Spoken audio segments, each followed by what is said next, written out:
Vous êtes fatigué, vous êtes épuisé, mais vous continuez. Parce qu'il y a le travail, les enfants, les responsabilités. Et au fond de vous, vous avez cette petite voix qui chuchote: je n'ai pas le droit de flancher. Cette maladie ne va pas tout me prendre. Je n'ai pas le choix. Il faut que je continue, il faut que j'avance. D'ailleurs, vous êtes peut-être même celui ou celle sur qui tout repose. Celui qui organise, celui ou celle qui anticipe, celui ou celle qui tient. Même avec une maladie chronique, vous continuez à tenir. Parce que, quelque part, vous ne vous autorisez pas à faire autrement. Mais à quel prix? Si vous vous reconnaissez dans cette description, alors cet épisode est pour vous.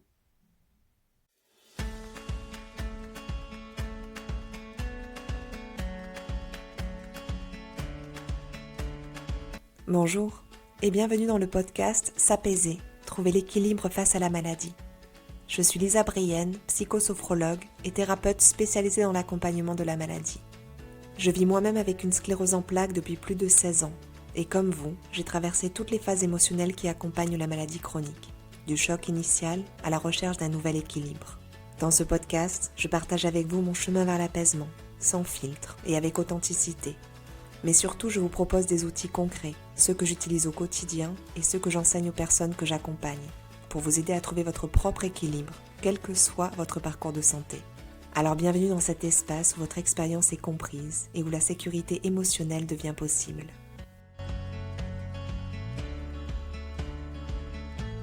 Bienvenue dans ce nouvel épisode du podcast S'apaiser, trouver l'équilibre avec la maladie. Je suis ravie de vous retrouver sur ce thème autour de l'épuisement que l'on peut avoir, le fait de devoir tout gérer et l'hyper-responsabilité. Et comment tout ça, ça peut être entièrement lié.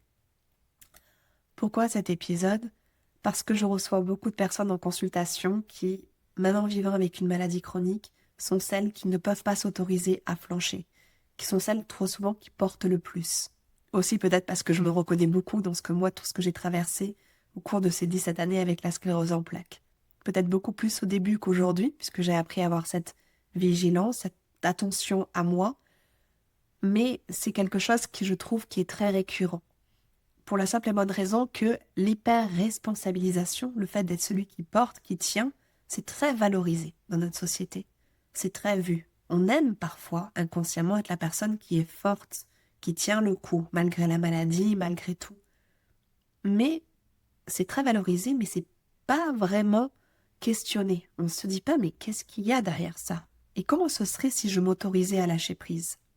Parce que, vous le savez, je le sais et tout le monde le sait, à un moment ou à un autre, quand on ne pourra plus continuer, c'est le corps qui va lâcher prise. C'est le corps qui va craquer. D'autant plus quand il est fragilisé par une maladie chronique.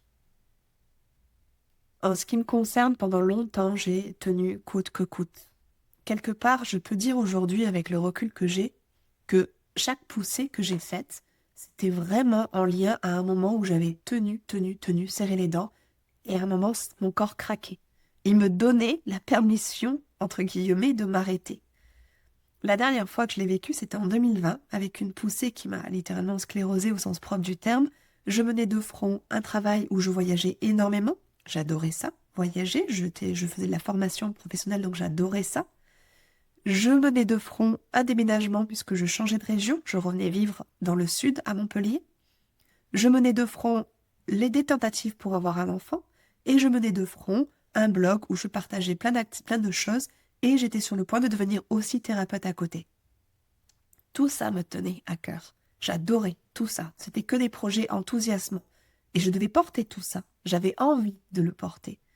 Et surtout, j'aimais dire « Waouh, je tiens plein de choses et en plus de ça, j'ai une maladie. » Mais concrètement, je revois très bien cette séance en thérapie, alors que tout commençait à fourmiller, à devenir vraiment compliqué. Le thérapeute qui me disait à un moment ou à un autre que tu changes de point de vue et que surtout que tu sauves ta peau. Je n'arrivais pas à me donner la possibilité de quitter cet emploi. Il y avait plein de peurs, clairement. J'allais me lancer dans le grand bain, de devenir thérapeute, de créer mon activité. Il y avait plein de choses. Ça venait bousculer tellement de choses. Le déménagement venait bousculer tellement de choses. La perspective d'une maternité venait bousculer tellement de choses. Mais je préférais fermer les yeux et me dire « Je dois tenir coûte que coûte. J'aime ce que je fais. Et il faut que je tienne, il faut que je tienne, il faut que je tienne. Je dois être forte. » Concrètement, c'était un gros leurre, dans le sens où, effectivement, mon corps a craqué à un moment ou à un autre. Je voulais mener de front trop de projets, trop de choses à la fois. Et à ce moment-là, encore une fois, ça n'est pas, je peux pas me blâmer. C'était la seule manière, c'était la seule chose que je connaissais. À ce moment-là, j'étais pas en mesure de faire autrement. Je ne pouvais pas faire autrement parce que j'avais pas toute cette conscience-là. Par la suite, j'ai appris à développer ça. J'ai appris à faire attention. Et je sais que j'ai cette tentation parfois de vouloir en faire plus que ce que je suis capable de faire. D'ailleurs, au moment où j'enregistre cet épisode, vous devez l'entendre, j'ai la voix un petit peu éraillée. Je sors d'une angine qui m'a mise un petit peu en patraque ces derniers jours. Et j'ai une nuit où j'ai beaucoup toussé. Mais du coup, je me suis dit, très bien, je vais enregistrer cet épisode-là aujourd'hui parce que j'en ai envie. Parce que d'autant plus, je trouve que la symbolique est très belle avec tout ce que j'ai à transmettre. Par contre, je sais aussi que dans ma journée, il y aura un temps de pause. Je vais prendre un moment pour vraiment me reposer parce que la nuit a été un petit peu difficile et qu'il faut que je prenne le temps aussi de me poser, de poser ma voix, de me ressourcer. Et ça, c'est cette vigilance, c'est ce point d'attention que j'ai appris à développer avec le temps. C'est ce que j'ai envie aussi de vous partager ici, dans cet épisode. Alors, dans cet épisode, vous allez comprendre pourquoi l'hyper-responsabilité est très fréquente quand on vit avec une maladie chronique. Et peut-être même, d'ailleurs, j'irais jusqu'à dire qu'elle est amplifiée.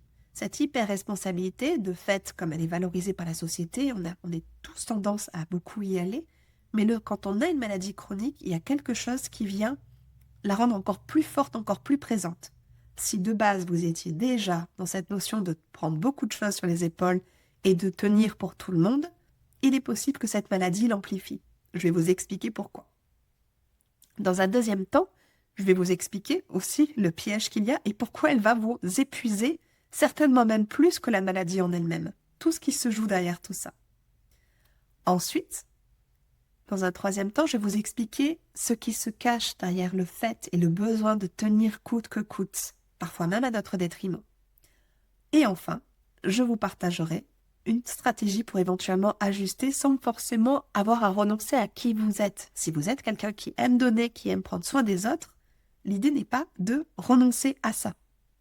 Mon but dans cet épisode, c'est de pouvoir vous apporter plus de compréhension sur votre mode de fonctionnement et surtout la permission intérieure, la permission à l'intérieur de vous de pouvoir faire autrement, sans renoncer à vous-même, de pouvoir aller vers ce qui est le plus juste pour vous, de manière à ce que le corps ne vibre pas trop et ne fourmille pas trop.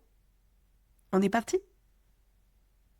Dans un premier point, je voudrais vous parler de la responsabilité comme identité. Qu'est-ce que j'entends par là ? La responsabilité, c'est parfois une manière d'être au monde. C'est un mécanisme.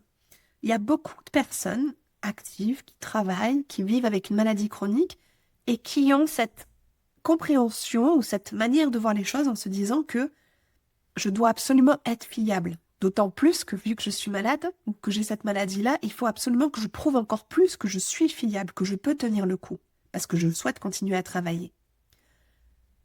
Parfois aussi, il y a cette notion de être solide, être fort, ça devient une fierté. Et je le vois beaucoup, je suis beaucoup sur les réseaux sociaux, à lire un petit peu tout ce qui se passe. Et moi aussi, pendant longtemps, j'ai eu ça. Quand on me disait « Qu'est-ce que tu es forte, Lisa ?» Quelque part, ça me rendait fière de me dire « Ouais, j'ai une maladie et en même temps, je mène plein de choses de front et plein de projets. » Quitte à presque, à un moment, parfois m'auto-saboter et m'en mettre plus que ce que j'étais capable de tenir. Parce que j'aimais être cette femme forte. Je vois aussi beaucoup de personnes pour qui être celui ou celle qui tient, c'est presque comme une identité. C'est la personne sur qui on peut compter, la personne qui aime aider les autres, qui aime faire pour les autres. Et du coup, la maladie vient fragiliser tout ça et c'est insupportable. C'est mais qui je vais être si je ne peux plus prendre toutes ces responsabilités, si je ne peux plus aider, si je ne peux plus faire pour les autres, qui est-ce que je vais devenir ? C'est vraiment quelque chose de très identitaire. Pour le cerveau, c'est pas du tout confortable parce que ça va créer quelque chose d'imprévisible. Ça va créer de l'inconnu. Et tout ça, ça va venir mettre beaucoup de fatigue parce que quelque part, il va y avoir toute cette réflexion, toute cette perte d'énergie de, en fait, si je fais plus ça, qu'est-ce que je vais faire ?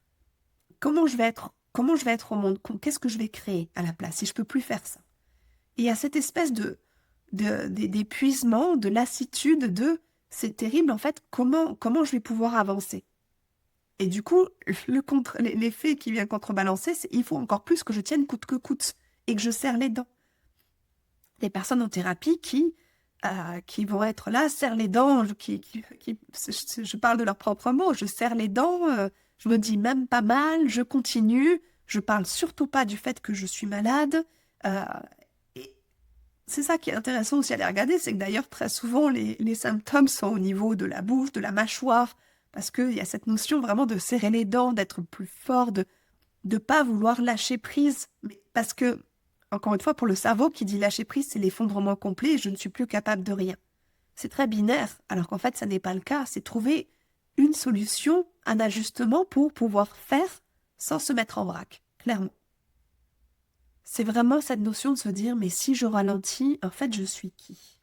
Et concrètement, comme je vous disais, ça se manifeste de manière à continuer à travailler coûte que coûte, malgré le diagnostic, retourner au travail après un arrêt, voire même de ne pas s'arrêter, ou s'arrêter le minimum, ou travailler pendant qu'on est en arrêt. Ne jamais demander de l'aide, même temporairement. Ce sont des personnes qui, et j'en ai fait partie, à part la thérapie, il y a cette partie de je ne dois rien devoir à personne, il faut que je fasse seule. Et clairement, ces personnes-là, quand elles viennent me consulter, quand on commence un travail, c'est la partie la plus difficile d'un point de vue d'identité, en fait. Et si j'accepte de l'aide, en fait, je suis plus cette personne aussi forte. Alors qu'en réalité, on est bien plus fort quand on est soutenu, on est bien plus fort quand il n'y a plus cette notion de devoir tenir coûte que coûte. Et clairement, c'est ça qui est assez ironique dans l'histoire, c'est que je me sens beaucoup plus forte aujourd'hui dans ce que je suis avec toute une armada autour de moi, avec tous mes thérapeutes, avec tout ce que j'ai qui vient me soutenir, que ce que j'étais quand j'ai serré les dents et que j'avançais en étant seule et partant vivre à l'étranger et je vais tenir parce que je suis très forte, j'ai une maladie, mais je continue à tenir un travail, à tenir une expatriation, à tenir plein de choses. J'étais extrêmement fragile à ce moment-là, vraiment, j'en ai conscience. Et j'ai beaucoup d'empathie pour la jeune fille que j'étais à ce moment-là. Et j'ai beaucoup d'empathie pour les personnes qui ne peuvent pas s'autoriser aujourd'hui à aller vers plus de douceur envers elles-mêmes. Je comprends. Très bien. Je voudrais aussi vous parler dans un second temps de la peur qui se cache derrière toute cette hyper-responsabilité. Le fait de se dire que si jamais je suis plus capable d'assumer mes responsabilités, c'est qu'il va y avoir toute cette peur du jugement. Cette peur de perdre sa place, on va pas se mentir, dans le milieu professionnel, elle est très présente. Si je ne suis plus capable, alors quelque part, à un moment ou à un autre, quelqu'un prendra ma place. Cette peur d'être perçue comme fragile, c'est très difficile si on est les personnes qui portons tout sur les épaules et qui devons tenir coûte que coûte parce qu'on a des responsabilités, on ne peut pas se permettre d'être fragile. Cette peur d'être remplacé. D'un seul coup, de n'être plus être la personne sur qui on peut compter et dont quelqu'un d'autre va prendre le relais. Ça fait peur. Ça peut faire très peur. En se disant, mais en fait, si je suis plus cette personne-là, les autres vont se détourner de moi. Alors on n'aura plus besoin de moi. C'est très inconscient comme mécanisme. Et c'est là où ça demande de devoir ajuster et pouvoir se remettre au centre. Se remettre au centre, c'est-à-dire être en mesure de trouver son propre équilibre, être en mesure de donner ce qu'on est capable de donner, tout en prenant soin de nous. Encore une fois, c'est toujours ce que je dis dans quasiment tous mes épisodes, c'est la métaphore du masque à oxygène dans l'avion. On ne peut pas donner le masque à oxygène à son enfant si déjà on n'a pas pu se le mettre à soi-même. Vraiment. Et c'est très fort, parce que son enfant, par défaut, on a envie de se sacrifier, on aurait envie de le faire passer lui en premier. Mais on ne peut pas le mettre si déjà nous, il n'y a pas quelque chose qui est déjà protégé à l'intérieur de nous. Et ça se transmet à notre enfant. Si on sait prendre soin de nous, quelque part, on le transmettra aussi à notre enfant, à nos enfants. Et quand on vit avec une maladie chronique, cette peur d'être vu comme fragile est amplifiée. C'est vraiment, ça en revient à ce que je vous disais juste avant, si je montre une limite, est-ce qu'on va encore me faire confiance ? Et du coup, les manifestations qu'il va y avoir, les différentes manifestations que je vois, que je reçois dans les consultations, c'est le fait de ne pas parler de la maladie au travail. Alors il peut y avoir plein d'excuses autour de ça. C'est je n'ai pas envie qu'on me plaigne, j'ai pas envie qu'on me voit comme étant plus faible, je n'aime pas quand on me regarde avec de la pitié. Ça peut être de la pudeur, il y a plein de choses. Mais quand on n'en parle pas, quelque part, on s'isole et on peut presque se mettre à risque parce qu'on va continuer à avoir un rythme qui n'est pas en adéquation avec ce qu'on est capable de donner. Le fait aussi de minimiser ses symptômes quand on peut, quand il y a la possibilité de le faire. Ou comme je vous disais encore, de revenir trop vite après un arrêt, de ne s'arrêter que lorsque vraiment le corps craque complètement. Moi, j'étais cette team-là. Je m'arrêtais que quand le corps craquait complètement. Parce qu'il n'y avait plus le choix. Mais tout ça, ça a un coût. Et ça a un coût très invisible. Déjà, la fatigue nerveuse. Et qui devient chronique au fur et à mesure, puisque c'est un c'est un état d'être, c'est une sorte d'identité, une manière d'avancer, de faire. Donc ça se chronicise dans le temps. Au fur et à mesure, il y a toujours cette fatigue qui est récurrente. Oui, effectivement, il peut y avoir une part liée à la maladie, au corps, à tout ce qui est en train de se passer d'un point de vue biologique. Mais nerveusement, le système nerveux, il est tout le temps en état d'alerte. Il nous demande, on le force à maintenir un rythme que, à un moment ou à un autre, humainement, il n'est pas capable de faire. Ça nous maintient aussi dans un état d'hypervigilance, d'être tout le temps sur le qui-vive, parce qu'il faut non seulement déjà se battre contre sa maladie, dans notre représentation, il faut se battre pour ne pas perdre la face, il faut se battre pour le cacher éventuellement, il faut surtout serrer les dents, il ne faut pas qu'on nous voit aller mal. Donc, notre système nerveux, notre cerveau est en état d'hypervigilance. Il est toujours prêt à affronter tous ces dangers, à se dire « Attention, cette maladie va me mettre en danger, quelque part. » Et tout ça, dans les symptômes, donc il y a la fatigue, il va y avoir une irritabilité, une hyperémotivité, des crises de larmes, des crises d'angoisse, des troubles du sommeil, et toute une anxiété de fond qui est là en permanence, qui tourne en boucle, avec du coup la charge mentale, les ruminations et tout ce qui s'ensuit comme d'autres symptômes. Voire vraiment, ça peut aller parfois même jusqu'à des mécanismes d'inflammation, parce qu'on en vient à pas pouvoir respirer comme il faut. Je ne sais pas si vous voyez ce que je veux dire, mais c'est ce moment où comme on a la respiration qui est comme bloquée, notre diaphragme, le muscle de la respiration qui est tellement contracté qu'elle est bloquée. Et derrière notre diaphragme, il y a l'estomac. Et l'estomac, si le diaphragme est très contracté, l'estomac ne peut pas fonctionner normalement. Et l'estomac, quand il ne peut pas fonctionner normalement, il envoie de l'acide. Et l'acide, c'est à tendance inflammatoire. En tout cas, ça passera par des troubles digestifs, par exemple. Dans tous les cas, le système nerveux ne redescend jamais. On est en tension basse continue. C'est pas si spectaculaire que ça, mais c'est épuisant. Ça reste non-stop. Alors, comment est-ce qu'on peut ajuster tout ça sans prendre le risque de s'effondrer? Qu'est-ce qu'on peut faire? J'aime bien le mot ajuster, je le trouve très juste, parce que ajuster, ça n'est pas renoncer. Ajuster, ça n'est pas abandonner. Ajuster, ça ne veut pas dire être faible. Ça veut dire doser, tout simplement doser. Je donne en fonction de ce que je suis capable de faire. C'est comme une batterie. Je regarde, est-ce que je suis capable de donner là? Est-ce que je peux me permettre? Et si je ne suis pas capable, dans ces cas-là, c'est prendre le temps de me reposer ou de me dire, là, je vais avoir quelque chose à donner de très fort, je vais me reposer après. Comme je vous partageais là pour enregistrer cet épisode, ok, très bien, je vais le faire parce que j'ai envie de le faire, parce que j'ai le moment pour le faire, et que sur le coup, j'ai vraiment la motivation et l'envie de partager ça. Mais par contre, effectivement, je sais qu'aujourd'hui, je me planifie un moment de repos dans ma journée. Je peux le faire. Alors, je me le permets. C'est très stratégique. C'est très responsable. C'est éco-responsable. C'est une hygiène de vie. La vraie responsabilité, c'est pas de tenir coûte que coûte. La vraie responsabilité, c'est de préserver la durée, de se préserver dans la durée exactement, plus précisément. C'est de pouvoir se dire de toute façon, il faut que je pars dans la journée avec un taux, une jauge d'essence, il faut que ça puisse tenir. Et le but, c'est pas d'appuyer à fond sur l'accélérateur et de tout cramer. C'est de pouvoir faire attention à ça. Ça demande de se connaître, ça demande de savoir ce qui est juste pour soi. Parfois, ça demande de bouger des choses dans son travail. Ça demande de réajuster, de se dire peut-être qu'effectivement, je peux peut-être prendre un mi-temps, peut-être qu'effectivement, je peux bouger, de changer de travail, trouver quelque chose qui soit plus adéquat. Mais au-delà de ça, en fait, tout ça, c'est des choses qu'on sait intellectuellement, on sait ce qu'on pourrait faire. Parfois, ça n'est pas possible pour des raisons financières, pour des raisons au niveau du travail, parce que c'est au niveau de la famille aussi. Mais parfois, au-delà de ça, moi j'aime bien dire qu'on peut trouver des solutions. Il y a toujours des solutions qui peuvent être trouvées. Mais parfois, comme je vous l'ai expliqué au tout début de l'épisode, ce qui se joue, c'est qu'il y a cette difficulté à se donner le droit à le faire. Parce que s'il y a une question d'identité, de si je ne suis plus cette personne qui porte tout, qui suis capable de faire tout ça, ben je ne sais pas très bien qui je suis, ni ce qui va pouvoir me nourrir, ce qui va pouvoir me redonner aussi de la joie. Des exemples de choses que vous pouvez faire pour ajuster, je peux vous en donner ici. Ça peut être, comme je vous disais, négocier un aménagement de travail. Ça peut être fait. Moi, je sais qu'à ce moment-là, c'était pas du tout l'époque, c'était avant le Covid, donc c'était pas du tout l'ère du télétravail, c'était vraiment très fermé.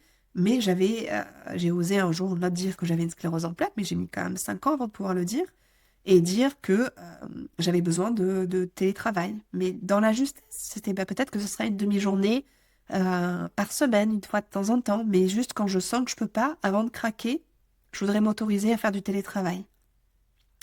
Après, par la suite, je m'étais mise au 4/5e parce que pour avoir une journée off dans ma semaine. Ça peut aussi être demander de l'aide, déléguer une tâche à quelqu'un d'autre. Vraiment, il y a des choses qui peuvent être possibles. Ça peut être dire non à un projet qui n'est pas prioritaire. Ça, c'est difficile parce que parfois on a l'impression que tout est prioritaire, mais parfois on peut arriver à moduler son emploi du temps. Et d'ailleurs, c'est quelque chose que je peux vous inviter vraiment à faire, c'est de créer un emploi du temps, vraiment. Je dis toujours, aux personnes que j'accompagne, et je me le dis à moi-même, tout ce qui n'existe pas tout ce qui n'est pas dans l'agenda n'existe pas. Et j'aime bien cette notion de planning, d'avoir des plages horaires définies, en me disant, bah, comme ça, pas de pression, là, je peux me reposer parce que ça, c'est planifié plus tard. Et donc, c'est OK, là, en fait, pour moi, de lâcher prise.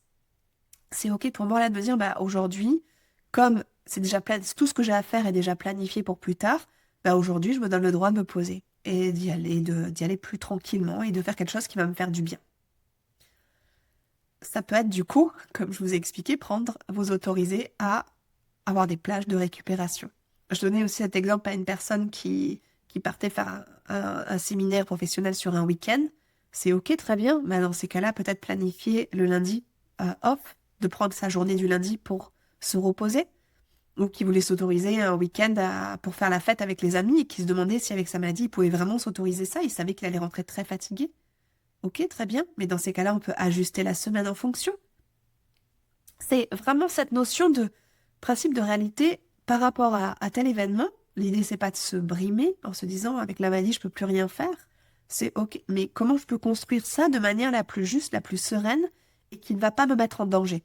Toujours cette notion de danger. Le corps, il n'aime pas ça, le cerveau, il n'aime pas ça. Et notre système nerveux encore moins. Et c'est pouvoir ensuite s'autoriser à parler de ses limites et s'autoriser à les dire tout simplement. À se poser, dire, bah là, ça c'est mon cadre. Il y a un endroit où je ne peux pas aller, où je ne peux plus aller de la même façon. Maladie ou pas, de toute façon, ne serait-ce que par l'âge au fur et à mesure, ne serait-ce que par l'évolution, par la manière par ce qu'on devient petit à petit à travers les différentes expériences, ben, il y a des endroits où on ne peut plus aller et c'est OK, c'est très juste. Et c'est pouvoir se donner ce droit-là, de poser ses limites et dire, ben là, de manière lucide, je suis pas capable et ça, j'ai pas envie. Alors, c'est la fin de cet épisode. Je voudrais ici, si vous deviez retenir uniquement 3 choses en conclusion, la première, c'est votre hyper-responsabilité. Peut-être qu'elle est valorisante, peut-être que c'est super d'être fort, de tenir plein de choses. C'est compréhensible, vraiment, je me comprends. Je le vis moi-même dans les tripes, donc c'est même pas qu'une question de théorie. Mais ça a un coût, vraiment. Ça a un coût au niveau du corps, ça a un coût au niveau de la maladie, ça a un coût au niveau de toutes les responsabilités d'ailleurs qu'on a envie de mener. Elle vient pas de nulle part, cette hyper-responsabilité. Elle vous a protégé pendant un bout de temps. Mais aujourd'hui, quelque part, elle vous emprisonne dans un mode de fonctionnement qui, certainement, ne vous correspond plus. Et elle vous épuise plus que ce qu'elle vous aide. Réellement.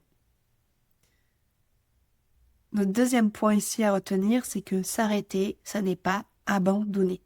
Attention à cette notion très binaire. Si j'arrête, c'est que je lâche prise, c'est que je suis pas fort, je suis faible et que j'abandonne le navire. En fait, c'est simplement ajuster. C'est pas parce qu'à un moment ou à un autre, vous prendrez un arrêt de travail que ça va devenir permanent. Ça va vous permettre de remonter et de revenir avec un esprit plus lucide, avec plus de capacité parce que vous vous serez reposé et pouvoir réajuster et piloter votre vie plutôt que de la subir. Piloter la maladie, entre guillemets, plutôt que de la subir. Redevenir acteur pour mettre en place ce qui est le plus juste pour vous. C'est responsable et ça, c'est le courage. Ça, c'est la vraie force. Vraiment. Et troisième point sur lequel je veux vraiment insister ici, et j'en parle parce que ça c'est par rapport à tout ce que je vois en consultation et quelque chose que j'ai moi-même vécu, c'est vraiment cette prise de conscience que votre valeur ne dépend pas de votre endurance. Ça n'est pas parce que vous êtes plus endurant, parce que vous êtes fort, que vous avez de la valeur. C'est faux, c'est un leurre. Le but, c'est pas d'attendre que votre corps décide pour vous, ou vous donne la permission de tout lâcher, et ou vous donne la permission de vous reposer, plutôt, je dirais ça comme ça. Ça n'est pas parce qu'à un moment ou à un autre, vous dites stop, je prends soin de moi, que vous n'êtes pas valeureux, fort, capable, performant, et tout ce que vous voulez, responsable, et tout ce que vous voulez d'autre. Si cet épisode vous a parlé, si vous vous sentez concerné, vous pouvez vous inscrire à ma newsletter du dimanche. Toutes les ressources mentionnées sont dans la description de cet épisode. Ou vous inscrire à mon programme gratuit 3 jours pour apaiser la peur face à la maladie. Encore une fois, vous aurez le lien dans cet épisode. Pareil, s'il vous a plu, n'hésitez pas à le faire tourner autour de vous, à en parler, à le diffuser pour toutes les personnes qui seraient concernées justement par cette hyper responsabilité et que vous voyez continuer malgré elle. Et si ce podcast vous aide, n'hésitez pas à laisser un avis, un commentaire, un avis de 5 étoiles pour m'aider à le diffuser. Ou si vous me suivez sur YouTube, n'hésitez pas à vous abonner à la chaîne. Et je vous souhaite à tous et toutes une très belle journée, soirée, après-midi, où que vous soyez. Et je vous dis à très vite dans un prochain épisode. Au revoir.